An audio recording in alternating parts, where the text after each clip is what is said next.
One thing I've been thinking about lately is as humanity moves further and further out into the forests, the woods, we're expanding, we always have a tendency to displace the natural order. So you'll have more creatures coming into town because their homelands are being displaced. So you'll have more cougar sightings in town, more bear sightings in town, coyotes, deer, etc., etc.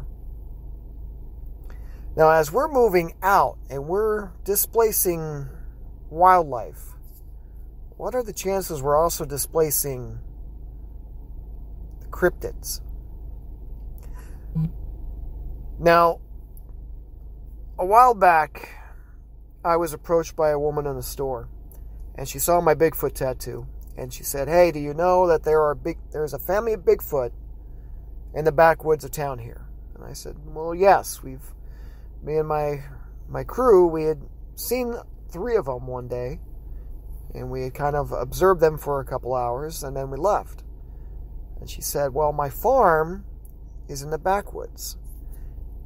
And what she had been seeing recently is the family of Bigfoot in physical altercations with dogmen. Now, if you don't know what a dogman is an 8-foot tall, it's about the average height, giant wolf. It's like a big werewolf, but it does not transform into a human. It does not go human, werewolf, werewolf, back to human. It's simply a giant bipedal wolf-like creature. Now, I've heard other reports of dogmen in the backwoods of my town. And now with this latest report, the woman just come up, said, "Yes, I have seen dogmen chasing the family of Bigfoot. I have seen the Bigfoot family throwing sticks and rocks at the dogmen just on the outskirts of her farm." Didn't get her name. She just said what she needed to say, and she left. Could not stop her. By the time I got out to the parking lot, she was already gone. So with us encroaching upon nature and us moving further and further out, we have to be influencing the natural order of the cryptids as well as the animals. Grizzly bears are famous for having their territorial area. Cougars, even those animals that migrate have like their summer feeding grounds, their winter feeding grounds. They have their territories that they tend to cling to. Now, I've heard it said that Sasquatch are migratory. I don't know if that's true. That's a theory. So if they were migratory, they would have their winter grounds and their summer grounds. Now, from everything I've heard, dogmen don't migrate. They pretty much stay in one area. So with us moving out and into other areas,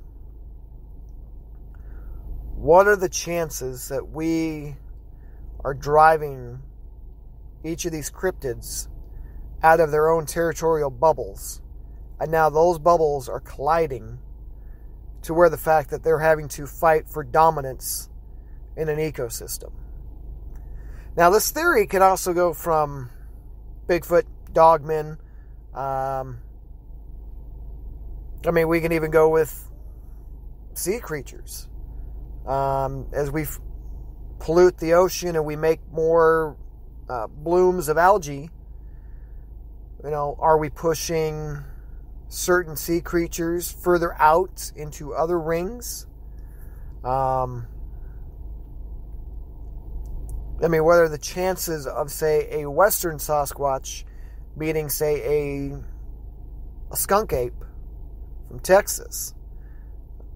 What if we drive those two together? Because apparently skunk apes from Texas, and our western Sasquatch are different from like the eastern seaboard, the Yowies of Australia.